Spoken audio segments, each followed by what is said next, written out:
indirimbo yanjye y'amateka aha ni indirimbo yitwa Ikirere. ehe Iyo ndirimbo ifite amateka akomeye ehe kubera ko ndibuka kera niga muri secondaire i Gisenyi muri 2016 habayeho ivuna rya TMI mu Rwanda hose.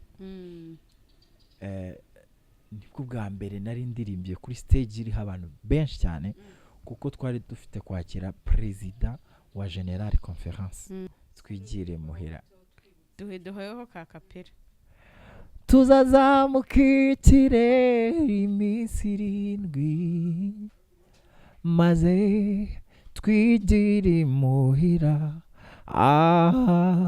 Yesu azaduhanagura amarira twaririye mw'isi.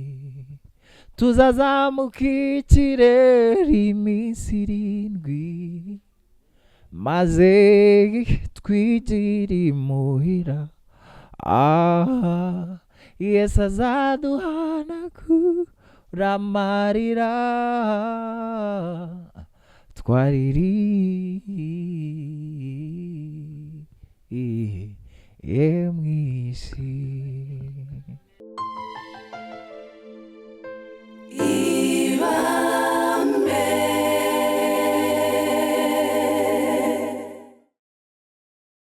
tubahaye ikaze bakunzi bayibamba Info Network. Uyu munsi rero ndashaka ko muza kwishima bidasanzwe nk'abakunzi bacu nyine. Uyu munsi tugomba kubanezeza mugaseka mukishima kubera umutumirwa nabazaniye udasanzwe. Abenshi bazi ku izina cyangwa se kuri video batarahura amaso ku yandi cyangwa se bumva n'izina gusa nibamumenye ngira ngo murimo muramureba. Enoch anambaye na neza cyane, uri wabibonye?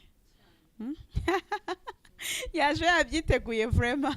Umutumirwa mwiza wiringiye Imana Enoch, akaba ari umuhanzi ariko arivuga nta mpamvu yo kumuvuga ngo tumusobanure uwo ari we. Niyo mpamvu rero bakunze bayibamba Info Network tubahaye ikaze, tubasuhuje, tubishimiye, tubanezererewe, turanabasuhuje ngo muze mubane natwe kandi tuzi ko mudukunda natwe turabakunda. Niyo mpamvu tuba twabateguriye ibyiza byinshi mukunda kugira ngo tubibazanire. Tuguhaye ikaze Enoch. Murakoze cyane. Meze ute? Ndashima Imana. Amakuru y'i Kigali na Rubavu turaho turashima hose kuko nzi kuhaba. Yego tuguhaye ikaze. Ibamba Info Network wari uyizi? Hari ibiganiro byanyu njya mbona nkurikira rimwe na rimwe. Enoch ni muntu ki? Icyo ni ikibazo gikomeye kuko hari ibyo umuntu yimenyaho ariko hari n'ibyo abantu bamumenyaho. Ariko mu buzima busanzwe nkunda kwivuga nk'umuramyi, ko ariyo mpamvu ntekereza ko no kuba mwangira icyizere nkaza hano nuko ndi umuramyi, ndirimba indirimbo zihimbaza Imana, zikaramya Imana zikanayihimbaza mu itorero ry'Abadiventiste b'umunsi wa 7. Abenshi rero banzi i Kigali ko nateraniraga mu itorero rya Kagugu mu ntara ya Kacyiru. Ariko kubera imirimo naje kwimukira i Gisenyi nza guteranira ku itorero rya Gate of Hope, Eglise Francophone yaho, ndetse n'ubu akaba ari ryo nanditswemo. Ariko kubera imirimo n'ubundi mba ndi mu mavayivye Gisenyi, ndi Kigali n'ahandi umuntu yankenera bitewe n'ibyo tugomba gukora. So ibindi ndi umuntu ukora production, ndi vocal trainer, nigisha abantu kuririmba ukeneye kuzamura urwego rwe rw'imiririmbire. Ibindi nandika indirimbo, ndi umucuranzi, nkora amashusho meza ku bahanzi n'amakorari. So ahanini nibyo njya nifuza ko abantu bamenyaho. Ibindi ndi umwana uvuka mu muryango w'abantu benshi. So ibindi wenda abantu bazagenda babimenya buhoro buhoro. Umugore se? Tengo ufite abagore?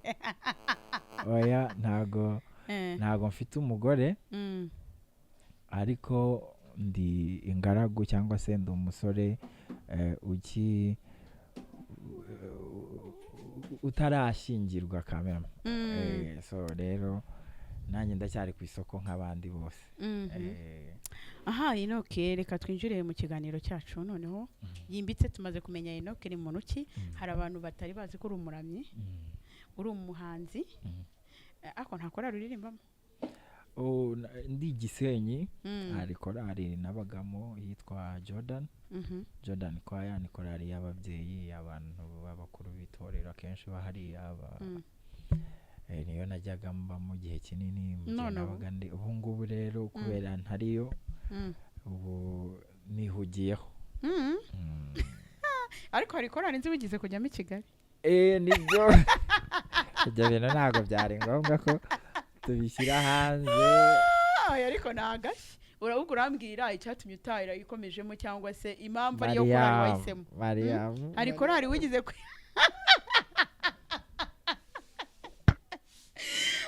ntabwo wikundaga se ko ndashaka ko tubivuga. Okay. Reka tubivugeho. Hari korali wigize gukunda cyane buryo wemeye kujya muri korali runaka. Hari amakorali menshi cyane muri iyo Kigali cyangwa muri icyo gihugu. Hari impamvu. Yego, hari korali mu by'ukuri zanyaprocinze nyinshi. Ntari bubuze kuvuga hano, ariko hari iyo ndi buvugeho nk'uko wari bivuze, nagerageje gushaka kubamo cyangwa se kubana nayo, kandi nabwo iminsi itari mike. Ni korali yitwa Abahamya.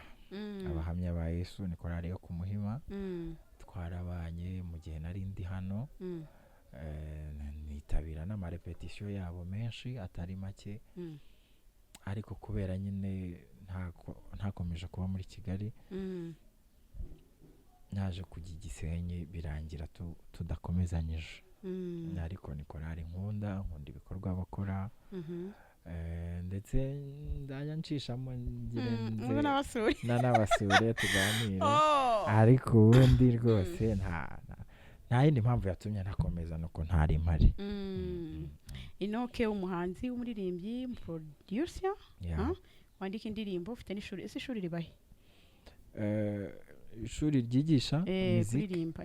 Of course urumva. Ese no kuririmba no gucuranga babyita ngo cyo muri rusange? Ahanini twigisha. Ivuze muzike haba nivuga muzike dushobora kwigisha umuntu gucuranga. Hari piano, hari gitari, kandi nibyo dukunze gutangaho basic education. Ariko tukanigisha nanone kuririmba. Ukuntu umuntu aba afite impano cyangwa se afite ijwi ryiza, akeneye ariko agira imiririmbire yisumbuyeho. Iyo ufite impano burya ukayicarana ntuyikoreshe, irazimira. Ariko impano irakura. Impano irakura, kandi mu gukura kwayo nyine harimo kunguka ibintu bishya, hari kuyikoresha. So nk'aba vocal training ahanini twibanda ku majwi y'abantu kugira tubafashe imiririmbire yabo ive ku rwego rumwe ijye ku rundi. Iryo shuri riri Gisenyi cyangwa riri Kigali? Riri Gisenyi, ariko hanini kuko abantu benshi abari amakorali cyangwa ari abantu bakeneye izo serivisi mu buryo buri personal, twe rero dushobora no kubasanga aho bari. No kuvuga ngo ugushaka umusanga ahari. Of course. Bishobora kugorana. Biterwa n'ubushobozi afite. Uri Gisenyi undi ari Kigali, nishobora kukugora? No, ibintu byaroroshye kuko ni ibintu umuntu planning. Ntago wese ko no kumbwira ngo nze ntago ari ikintu cyoroshye. Ugomba kuba witeguye nyine ko kwikofi. Urivuze ko acitse intege kandi yaragukeneye. Ntago yacika intege, ariko nyine ikiriho ni ukuvuga ngo niba ari piano, piano twe tuba tuyifite, niba ari gitari ibikoresho tuba tubifite. So ariko umunyeshuri tumusaba ko nawe hari bimwe ashobora kuba afite kugira ngo ibyo yize ataza kubyibagirwa cyangwa so mfite abarimu, ariko nanjye ndi umwe mu barimu. Ntago nkora njyenyine. So urumva turi team. Muzaze rero iyo team nyine izaze kurire ni Kigali mugira amashami. Of course ahari hose turakora kuko no mu ntara tujyayo. Dufite abakiriya rwose dukorera mu ntara. Hamwe na hamwe nashatse kumentioninga, ariko ni Kigali rwose. Iyo dukeneye ushaka ko ibintu byawe tugufasha bikagenda neza, abantu bashaka kujya muri studio bagakora ibikorwa byiza, umwihariko wacu twe na studio yacu dushobora kugusanga hano uri.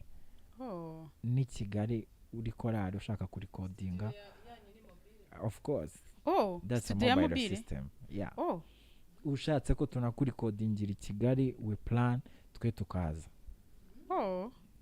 that's how I innovate. Donc ni innovation yacu niwo mwihariko wacu uniqueness yacu ngo twebwe aho waba uri hose ushaka kutubwira turapanga nka team tukaza tukakurikodinga nubwo waba uri wawe mu rugo rwose ntago twita cyane ngo udusangaho turi kuko tuzi ko hari n'igihe bigorana. Enoke ukunda gusoma indirimbo nyinshi nziza cyane ariko noneho icyo numvishijemo wenda n'abandi baraza kubyumva barajya kuri YouTube channel yawe ni Uwiringiye Imana Enoke official aha ubishoboye yajyaho akaza kumva akarusho kari mu ndirimbo zawe sinzi nimba nawe ubizi koko karusho karimo ukoresha amajwi meza y'abakobwa backing meza cyane niko karusho yego nawe uri kuririmba neza simvuze kuririmba nabi akarusho karusha abandi wenda bakunda gusohora indirimbo b'abahanzi abarimo ama backing meza cyane ari amajwi se uba wayakuye ujye kumbaza ibanga ry'akazi kugira ngo natwe nyine dusohora indirimbo turabure. Murakoze cyane. So ikiriho no kuvuga ngo iyo ukora ibintu cyangwa ubibamo ubimazemo igihe cyangwa se ufite experience runaka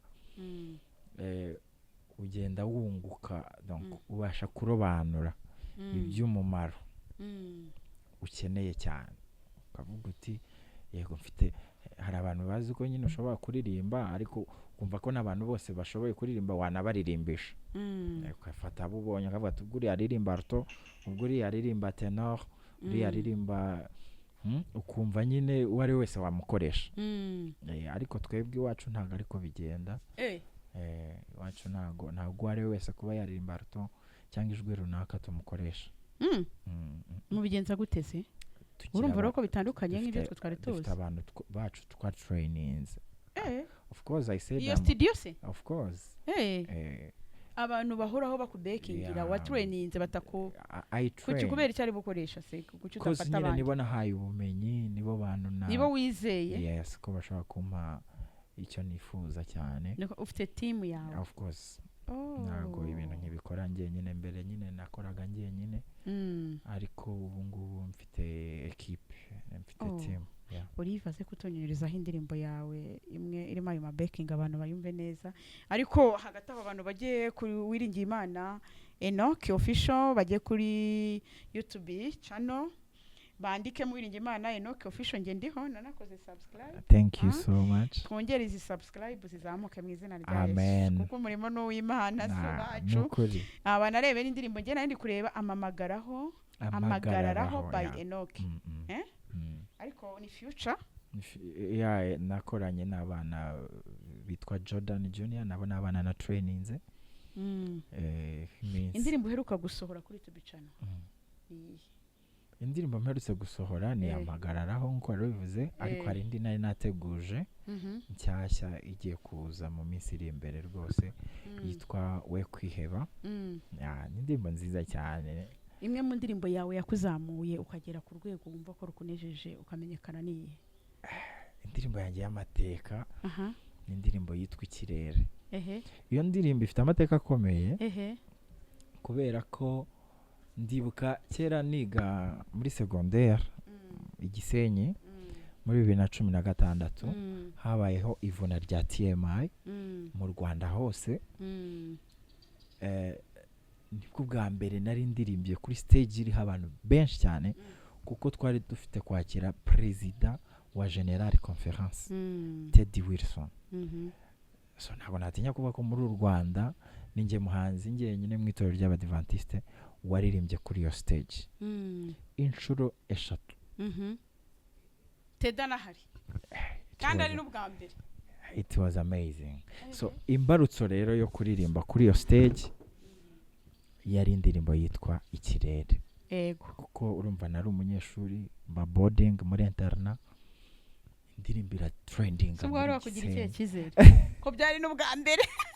Oya nari nsanzwe ndirimba ariko banzi ndirimba ariko bari batarumva ibintu byanjye byinshi ariko iyo ndirimbo igeze hanze abantu barayikunze pe barayikunze barayumva bumva message irimo so impa amahirwe rero kuko nta yindi ndirimbo izindi zari zitaramenyekana niyo nari nasohoye kandi nabwo nayisohoye muri 2014 mutabyumva ngo yamenyekanye uwo munsi cyangwa nari mushyashya nayisohoye 2014 ariko nari ntarayishyira kuri YouTube nari ntaramenya YouTube ngo ni ibiki nari umunyeshuri ukiga ariko ntabyitaho cyane so ariko irasirikira mu bantu umuntu yaba yifite ku gatelefone n'undi gutyo dutoya abantu baragenda barayumva barayikunda so kungira icyizere rero byavuye ko najyaga mbasha gusura urusengero nkareba bakampa nk'ako karirimbo kamwe ariko ako karirimbo sorry kuyita karirimbo iyo ndirimbo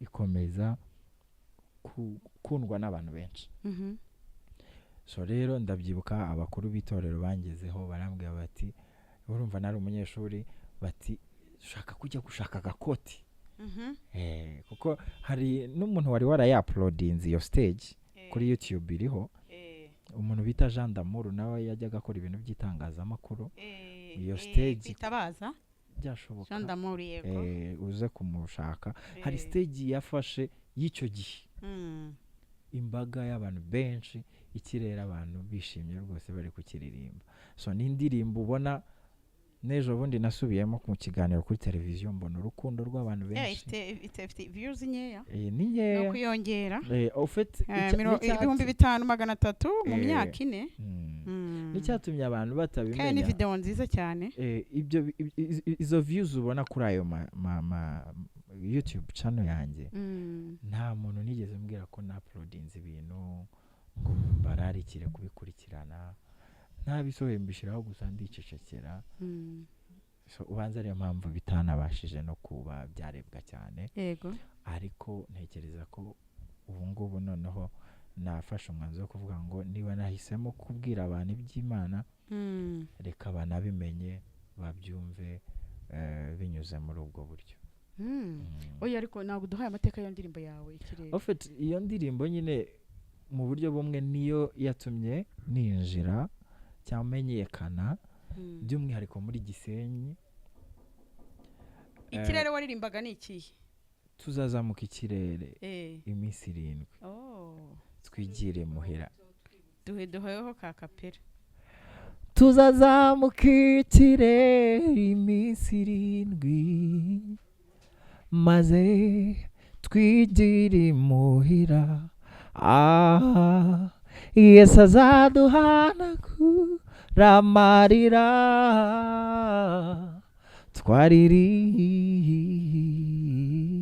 twaririye mwisi tuzazamuka ikirere iminsi 7 maze twigire muhira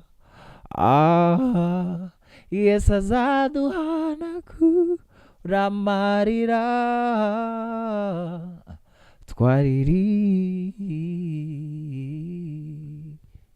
twaririye mwisi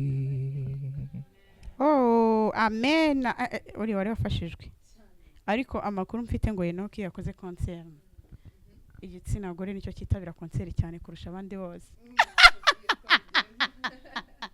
niba ruko aririmba ni abagore tugira ama emotion nyine dukunda nyine ibintu byiza ama emotion akakwica kumva nyine ukunze uwo muntu ukajya nta kindi ugambira ari ukunda ijwi ry'uwo muntu gusa cyangwa ukunda uwo muntu eno ako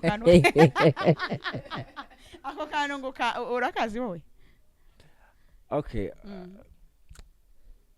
ikintu cya mbere cyanezeza no kubona uko ari ibintu ukabona n'abantu babikunda kuko hari ibintu ukora nyine ukabona abantu wenda ntibabikunze ariko abagabo batabikunze icyo gihe muri iyo concert no ariko ngiye ibyo bintu uvuga ntago mbyemera impamvu ngiye ntabyemera n'ibivugwa niba mucanga ubidusobanurire impamvu ngiye ntabyemera iyo ngerageje kureba kuri YouTube studio ya channel yanjye nkareba analytic nkareba ese ukurikirwa n'abantu gute mbona abagabo igitsina gabo guhera ku abajene guhera ku myaka 24 ni 18 kuzamuka sorry kugera ku myaka nibura nka 35 ari abantu bakurikira ibihangano byanjye kandi nkasanga n'abagabo usanga ahubwo abagore ni bakeya ahubwo ubwo umwihariko wa kuri konseri kuri konseri nyine akaza ni kuki arimo bitanira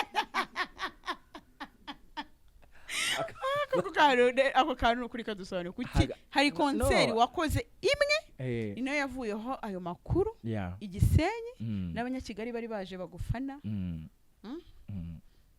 comment ziba nyinshi ko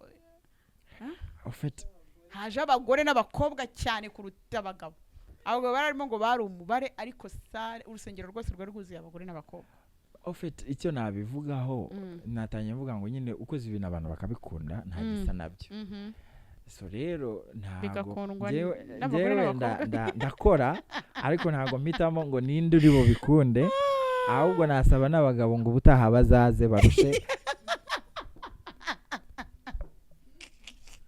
bazaze barusha abadamu ariko ntago bazaze barusha abadamu bazaze nabo gusa nta strategy nta ariko ngo bavuga ko iyo habaye ikintu kisagusora amafaranga burya abagore ngo nibo basohora cyane abagabo bashobora kuguhombera nko muri konseri yawe ukeneye nk'inkunga ngo abagore burya nibo batanga cyane amafaranga bagira imwe donc barafashwa cyane nuke tumushyigikire uriya n'umwana muto ariko umugabo agataze 500 birahagije uriya mwana azagenda ashaka ubwo rero ndi kumva bakwigumanirira abagore n'abakobwa muri konseri abagabo nibo bashaka bazarare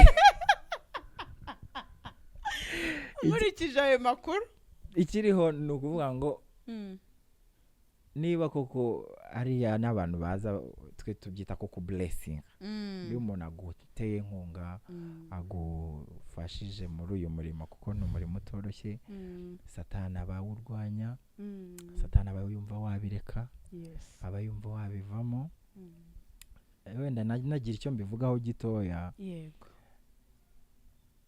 iyo ukorera Imana cyangwa iyo uririmba cyangwa iyo ubwiriza cyangwa iyo uvuga iby'ijambo ry'Imana uba uri target uri igipimo cya satani yego satani cyabashaka no kubireka cyabashaka no kubivamo aba yumva yanyura mu nzira zose akaguteza ibigeragezo akaguteza ibikurwanya kugira ngo arebe ko wagenza gute wacika intege wabireka burundu ari byo mbwira n'umuntu uwo ari we wese utwumva cyangwa uririmbira Imana cyangwa ukorera Imana buriya igihe cyose ubona uri mu mahoro nta bitero ufite cyo menya kuri wa satani igihe kinini kuko abasa naho agufite uri mu mahoro ariko igihe cyose uhura n'intambara n'ibikubuza gukora umurimo w'Imana ibyo byose bikuzitira bigusenya bigushira hasi uwo ni satani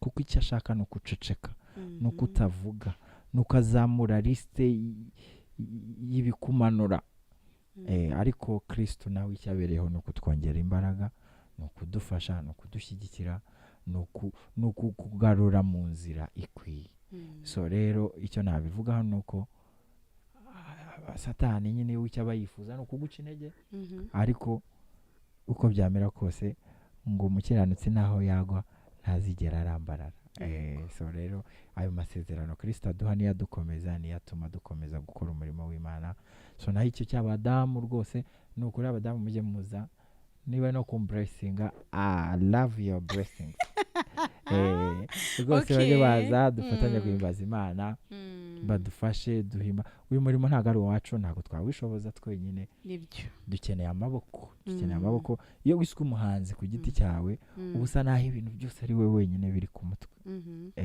so niba ubonye igihangano cyanjye ukagikunda cyangwa ukumva biba bigaragaje ko hari imbaraga ziba zakoze kugira ngo kibashe kugeraho kugira kibashe no kugera no ku bandi kandi n'ibwiriza butumwa umuntu abakoze so ndumva rero ko washyigikira umuntu ukora ibintu dufite ibintu byinshi dutangamo amafaranga bidafite umumaro n'ibyo byatumarira ariko kuba wabona umuntu ukoreye Imana ukumva wamublessinga so for me nge numva ukorera Imana uri umusore ntago ari ikintu cyose nuhe munezero ushaka gukoramo cyangwa umumaro inyungu irimo ni inyungu ya mbere nanabwira n'abandi ba jene tungana, buriya gukorera Imana iyo ngo bifatanyije n'umutima unyuzwe bizana inyungu nyinshi. Ikintu cya mbere kintera umunezero ni ukubona nyine mu bajeni benshi mbona hanze aha banywa inzoga nyinshi, bakora ibintu byinshi bikabije binangiza n'ubuzima bwabo. Njye mbona meze nk'umuntu uri muri protection, mbona ndi nk'umuntu ufite amababa ye yibereyemo, kuko hari ibintu byinshi bigutegeka kureka. Kabone n'ubwo waba ubikunda cyangwa nawe wumva wamera gutyo, ariko Kristo arakugarura akakwibutsa ati oya, ntabwo ari uko bagenda, ntabwo ari uko wakabikoze, ntabwo ari uko. Icyo rero ni uburinzi, kandi bukubaho n'igihe n'umubyeyi adahari, n'igihe n'undi muntu uwo ari we wese wakabaye akugira inama adahari, ahubwo muri wowe uhorana icyo kintu cyo kuvuga ngo oya, nkwiye kuba meze gutya kubera nyine ubuzima witoje kubamo cyangwa se wahisemo kuba urimo. Umumaro bikumariye mu buzima bwo hanze, muri iyi si duhura nayo, ibyo duhura nabyo mu kazi. Ikintu cya mbere bima kwihangana. Ko burya kuba muri Yesu bituma umuntu ashaka kwihangana. Niba ari ikintu kigora abantu ni ukwihangana, kuko hanze hari stress z'ibintu byinshi.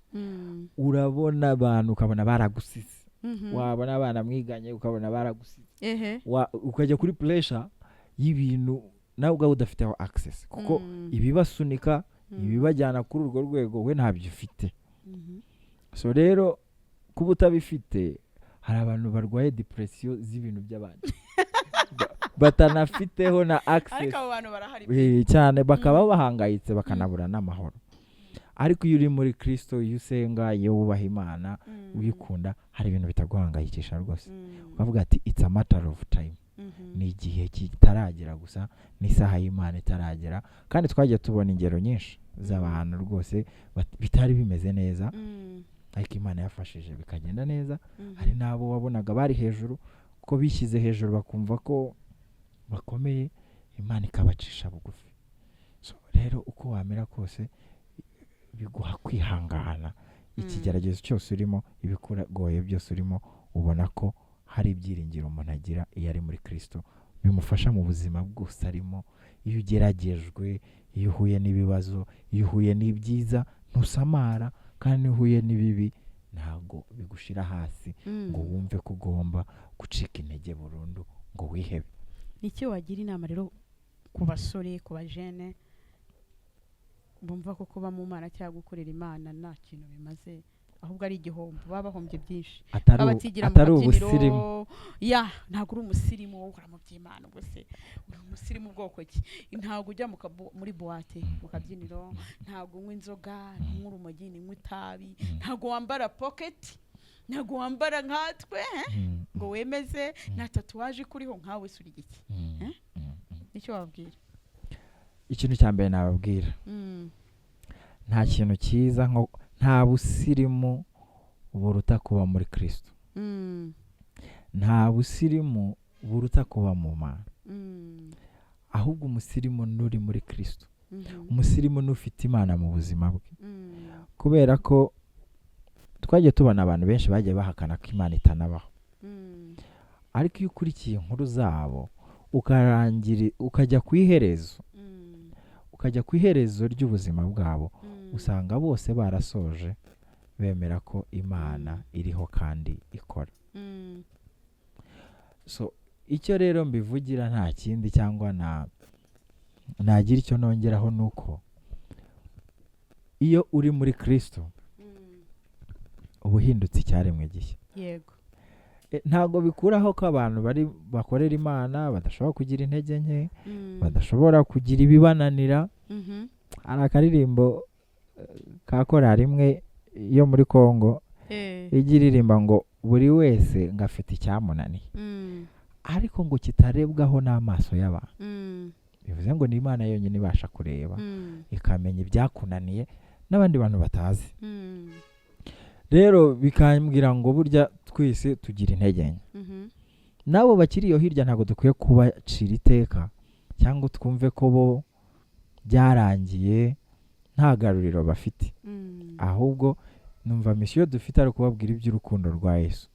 Misiyo dufite ari ukubabwira ko nubwo bameze gutyo Kristo akibakunda, nubwo bimeze gutyo bahinduka bakamera nk'uko bakumva ko iby'isi ntabwo ari ubusirimu nko kuri aba bitekereza gusa, ahubwo umusirimu n'ukorera Imana, umusirimu n'uririmba Kristo, umusirimu n'ubasha oya nibarebe n'ukuntu usa neza murakoze cyane, neza usa neza uyogosheshe nta neza. busirimu buruta kuba mu Mana ugasa neza uririmba Kristo.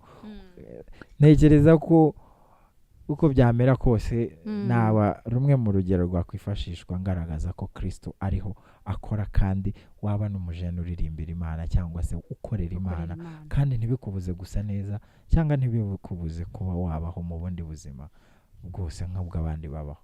Enoch uri kudutegurira ikirero nk'abakunzi bawe, konseri, dukeneye konseri, dukeneye ibintu byinshi cyane kuri wowe. Ni ikibazo cyiza ko mfite ibikorwa byinshi numva nshaka kubahereza, ko hari imirimo n'ibitangaza Imana yankoreye mu minsi itambutse y'ubuzima bwanjye. Nsanga rero nta mpamvu yo guceceka n'imwe mfite.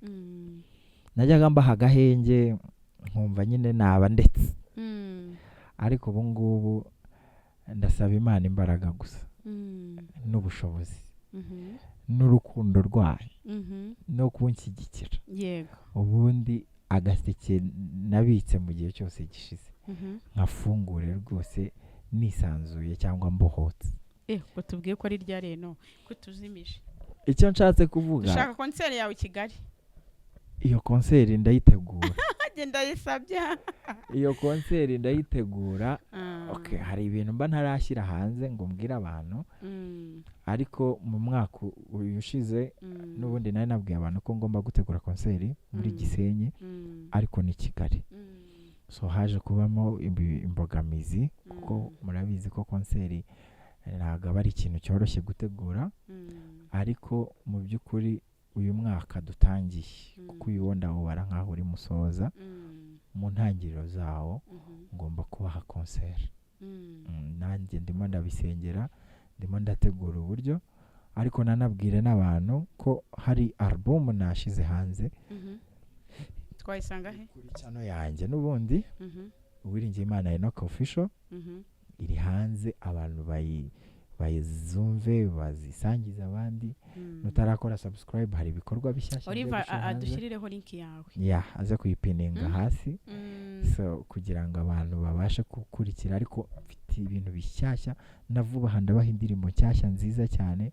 So ni byinshi mbategurira, mwe mube ready yo kubyakira, kandi ibirenzeho Imana iduhana umugisha. Turi kugana ku musozo rero, ni icyo wabwira abakunzi bawe, ni icyo twifuzaho? Donc urifuza iki kuri ku bakunzi bawe ndetse n'abakunzi bawe bamba imfone twakabagukurikiye? Ikintu cya mbere nabwira rero abantu bankunda, najya mbabwira ko batibeshye. Hari igihe ukunda umuntu akajya umuntu ko mukunda, aho rwose najya mbabwire ko batibeshye. Ntabwo bibeshye kandi ntabwo bahisemo nabi. Nawe uradukunda. Kristo yabwiye abantu ngo mukunde abanzi banyu. Oya se no se turabanzi bawe. Kristo yako kantu ni kabi none. Oya ntago ari kabi, ahubwo ndajya wumva icyo nshatse kuvuga. Kristo yabwiye abantu ngo mukunde abanzi banyu. Ubwo rero sinumva ko yarayobewe ko tuba twakunda abantu badukunda byatunanira. Aho naganishaga wahumbiye. No kuvuga ngo rero niba Kristo anadusaba gukunda batwanga, ntago gukunda umuntu gukunda byakunanira. So rero mu by'ukuri ndabakunda pe. Umuntu wese unkunda ahantu ari, anyumva andeba, yumve ko nanjye mukunda kandi cyane. Ikindi namubwira ngo akomeza nkunde, ashyigikira ibikorwa ndimo, ashyigikira ivugabutumwa, ashyigikira umurimo w'Imana, akore subscribe. Kuvuga ngo urankunda utagenda ngo ukore subscribe, ngo ntere inkunga mu bikorwa ndimo, burya Narebe n'indirimbo urukundo yawe, ni ukore na ibikorwa share, urukundo ni ibikorwa iyo Mm. ukunda umuntu urakora uramushyigikira. so rero niba munkunda koko muzabinyereke kandi hari indirimbo Israel Mbonyi yigeze aririmba ngo kandi abanzi banjye nabo ubahe kukumenya. Yeah. Burya iyo wamenye Kristo inzangano zigushiramo. Mm. Niba uri hano kuri kamera ndeba unyanga cyangwa wanga n'undi muntu wanga mwene so uwo ari we wese, rwose umenye ko ntabwo uri uwa Kristo, kuko Kristo ntabwo atoza abantu inzangano. Ahubwo atukuruza ineza ye n'imbabazi ze akatwiyegereza. So rero umuntu wese ukunda Imana, ukunda Kristo, rwose nta nzangano agira muri we. Nabararikira ahubwo gukundana uretse nanjye gusa, hagati yanyu mu bavandimwe, mu nshuti, urukundo ruruta ibintu byose. Murakoze. Enoki urakoze, ngira ngo ntacyo wibagiwe kutubwira. Umva nta na kimwe rwose. Byose urabitubwiye. Ndabibabwiye, ibindi Imana ibaho umugisha kandi nanjye ndabakunda pe. Bakunze bayibamba Info Network, ngira ngo mwabyumviye neza ko Uwiringiye Imana Enoki yaduhaye amateka ye, amakuru ye, ukuntu akunda umuziki, akazi akora, kandi yifuza ko tumushyigikira, ko yasohoye album ye nshyashya iri kuri YouTube channel ye. Tujyeho tumukurikire, tumushyigikire, tumufane. Babyita gufana harya ariko ngo bamwe nibabyemera fanati. Ubundi umufana hari abantu bakunda kwifanira ikipe itsinze gusa, ariko yagira ibibazo umufana araza akagenda mu byiza. Ubundi ahangaha tuba dushaka abakunzi, voilà, kuko umufana ni umufana, ariko umukunzi niyo bitameze neza ariko asigara yibaza n'iki nakora ngo bigende neza. Burya abo bantu baba batandukanye. Kuba wabona umuntu wenda atari gukora ibintu mu buryo wifuzamo, ntabwo kumuva hari icyo gisubizo. Abantu abo nibo bafana. Akeneye abakunzi. Njye nkeneye abakunzi, ibintu by'abafana. Niba ngenze nabi umufana azahita agenda, ariko umukunzi we azavuga ati ariko n'iki nakora kugira ngo nibura agaruke mu murongo, ahubwo abikore neza kurushaho. Abo nibo bantu b'umumaro twifuza. Murakoze cyane Enoki, wakoze kutwitaba. Mwakoze namwe, ndabashimiye. Umwanya wawe n'iminota yawe uri mu kandi kazi uri gukora ibindi. Imana iguhe umugisha. Namwe bakunze bayibamba Info Network, mwakoze kudukurikira. Imana ibahe umugisha. Uriva nawe uri kuri kamera, Imana ibahe umugisha. Mbese twese Imana iduhana umugisha. Amen. Naho butaha, bye bye. Bye bye.